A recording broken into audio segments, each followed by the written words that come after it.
Everybody, what's going on? Jeff Rieger, another episode of the Daily Ticket. This one from Monday, the 3rd of June, 2024. How the hell are you? How was the weekend? Do you know yesterday I saw a scary stat, an anniversary? Yesterday was the 14th anniversary.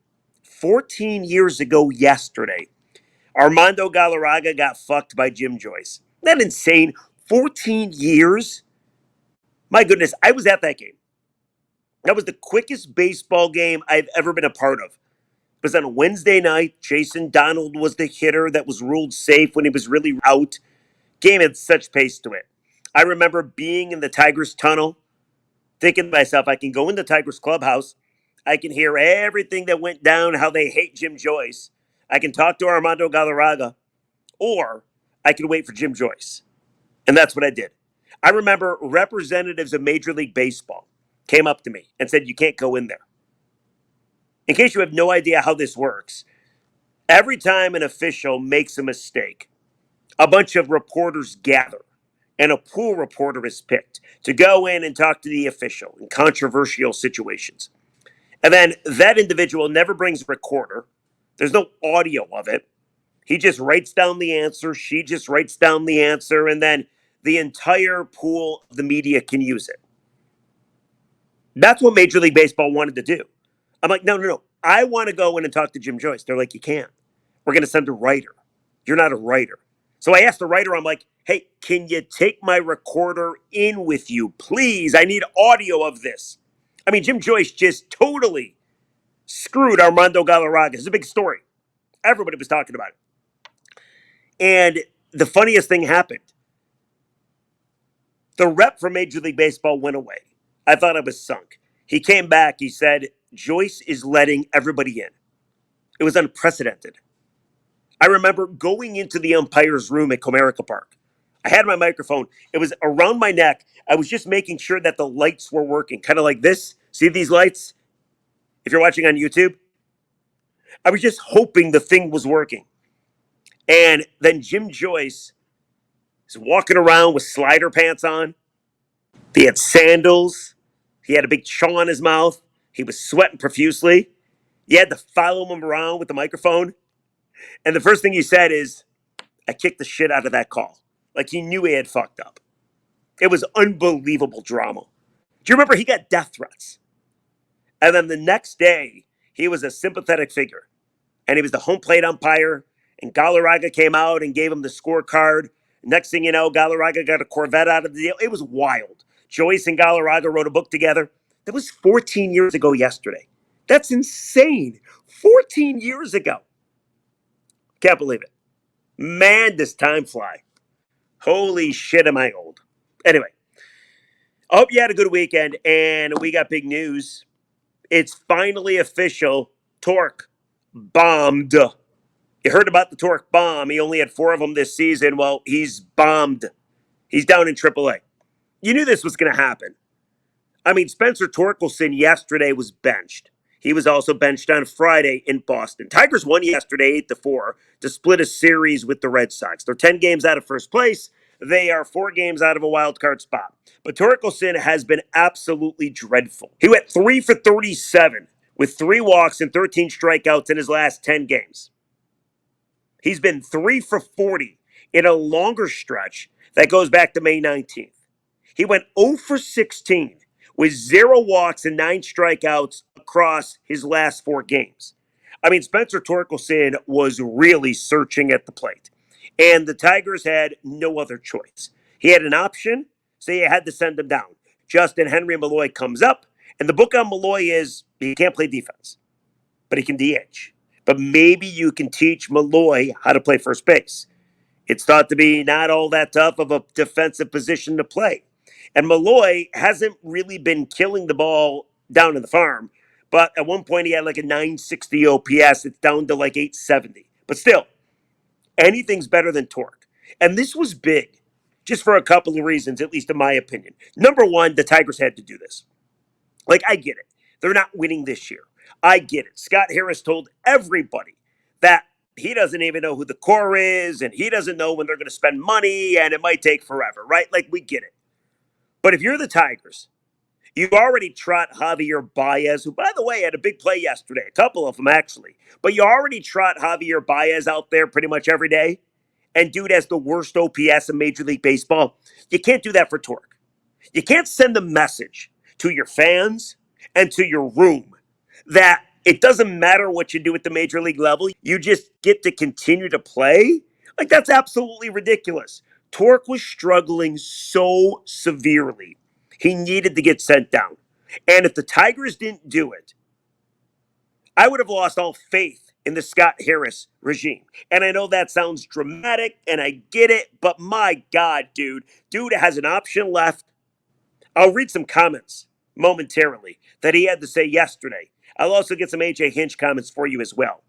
But I just think there was no better place to get him better than Triple-A, because you can't keep trotting out to the plate, having no success, and expect not to wreck this guy. And also, again, goes back to the message. You can't send the message that it's okay to go up to the plate and suck every at-bat. So Torque is down. How long does it last? I have no idea. And not the first time he's been sent down. 2022, he was sent down as well. Really struggled. Then he got sent down, and he still struggled for the remainder of the season.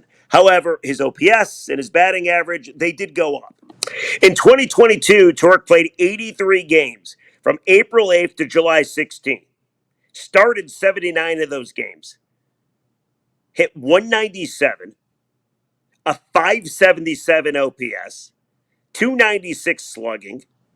Home runs, he only had 5 of them. He only had 21 RBI. So he got sent down on July 16th. He didn't come back up until September 2nd.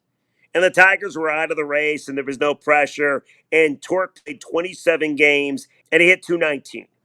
So his batting average went up about 25 points. His OPS went up about 100 points as well. And he finished with 3 home runs and 7 RBI and 23 strikeouts and 8 walks. Okay, again, not a great sample size, but his numbers did go up. I guess you can make the argument that they couldn't go down because they were that dreadful. Well, this time around, same damn thing. Spencer Torkelson is hitting 201 with a 597 OPS. His last 10 games, he's hitting .81. Can't find his way. Doesn't go opposite field. Can't hit anything over 95 miles per hour. Has 0 timing out there. And more than anything, it's the weirdest thing. He doesn't swing a lot of the time, too. Like, they're always talking about, hey, you got to find that one pitch to barrel up, right? He never swings. There's so many pitches that seem like grade A barrel uppable pitches that he never decides to try to deposit into the seats. He's totally screwed up. His approach, his mindset, his swing, whatever you want to say. Torkelson needed to get sent down, and I think it's a great thing that the Tigers made that move. Now, is it something to celebrate? No. Is it bare minimum? Yes. You know, I heard a lot of people saying, oh, hey, Trajan Langdon is now the new president of basketball operations for the Pistons, and he did the right thing by firing Troy Weaver. I would say that was the obvious thing. You don't get any credit for that. Troy Weaver was awful. You had to fire him. I think that was obvious. Why would you give the man credit for that? Same thing with the Tigers. Like, they did what they should have done. You don't get credit for sending Torque down, but I am glad that they did it. And you had a feeling this was coming, too, because before the game yesterday, AJ Hinch was asked about Torkelson. Now, when you bench a guy 2 of 3 days, who's your starting first baseman, who was drafted 1-1 in the 2020 draft, obviously, you're going to get the question, does he need to go down? Now, a month ago, early May, when he got that question, he said, no, we're not going to send him down.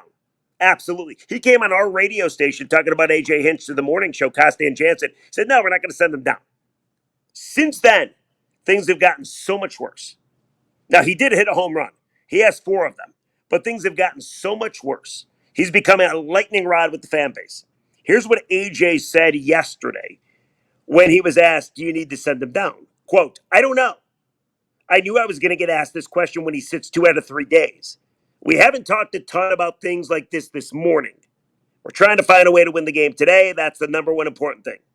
And they did win the game. Spencer Torkelson also talked. He did admit that his resolve is being severely tested. Quote, But that's why you love this game so much, because it tests you and you just grind through it, and it makes it that much sweeter when you crawl your way out of it, unquote. So he's going to get a chance to crawl his way out of it in Triple-A. Justyn-Henry Malloy gets the call up, and we'll see what he can do. I got to believe in the meantime, it's either going to be Gio Urshela or Marcana, or maybe even Matt Verling that will play first base, and that's where we stand. So Torque is down, and it needed to happen. And now the Tigers are looking at life without Torque, and I wouldn't expect him back anytime soon. I wouldn't be shocked if he's in Triple-A for the remainder of the season. I think we need to come to the realization, and maybe this seems premature in your eyes, but that Torque is a bust. He went 1-1. 1-1 in baseball is so much different than 1-1 in hockey or basketball or football. There are no guarantees. For every Bryce Harper that goes 1-1, there's Spencer Torkelson that just doesn't make it. You look at that 2020 draft, and it's not like the Tigers even screwed up by taking Torque. Everybody would have taken Torque.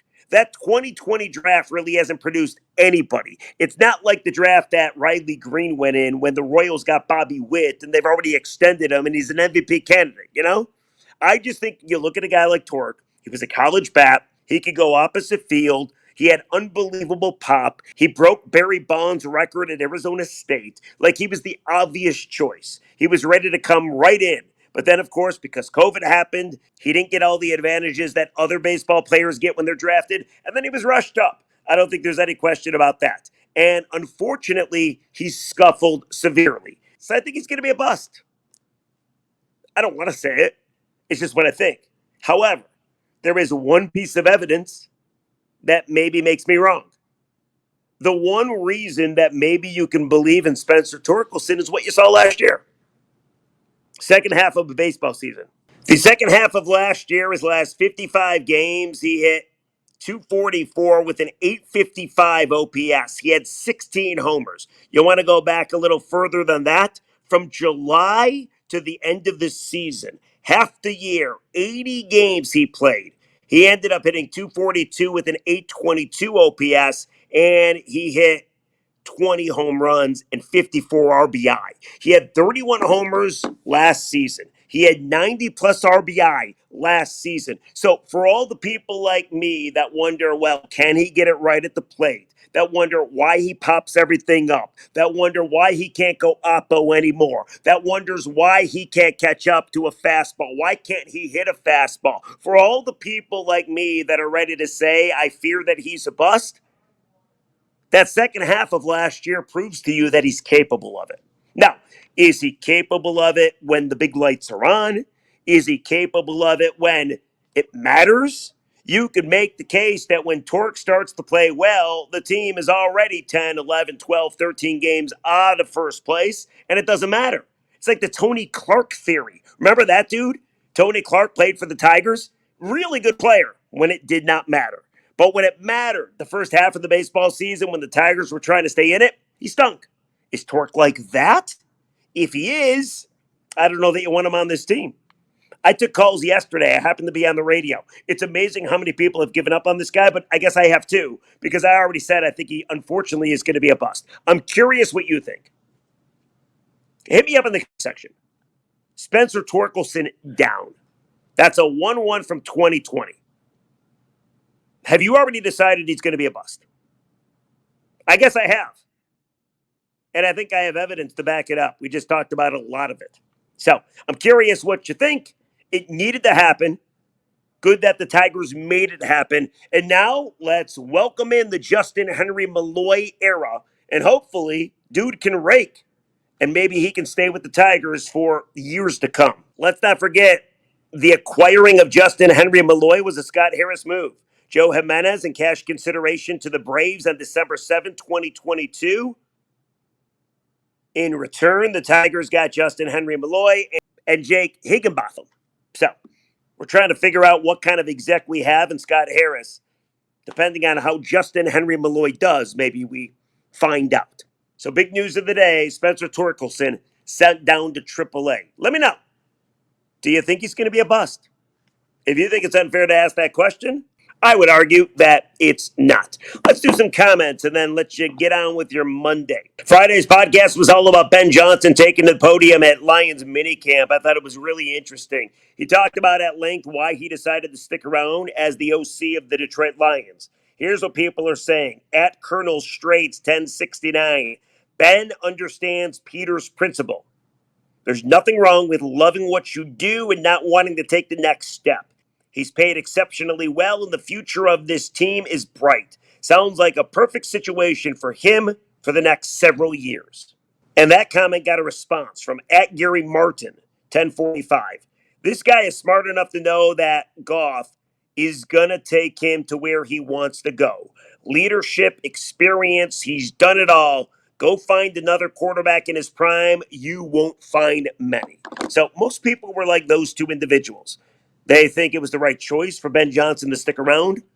Go watch that podcast if you don't know what he said. I thought he was really insightful and really honest. And listen, he said, how many coaches are going to get fired from this most recent hiring cycle? He said 4, 3.5, 8 were hired. So he's waiting for a good situation. Now, will that good situation ever come? I have no idea. But for now, I think the Lions are really lucky to have Ben Johnson. I think Goff is lucky to have Ben Johnson. And in the meantime, whether he becomes a head coach next year or the year after that, let's go ahead and enjoy Ben Johnson, and maybe we make another deep run in the postseason. That's going to do it for the Daily Ticket, guys. We'll catch you tomorrow. How did the debut of Justyn-Henry Malloy go? How did the Tigers do against the defending world champs in Texas? Did Torkelson get a hit in Triple-A? All things we'll keep an eye on and more on the Daily Ticket. Have a great day, everybody. See ya.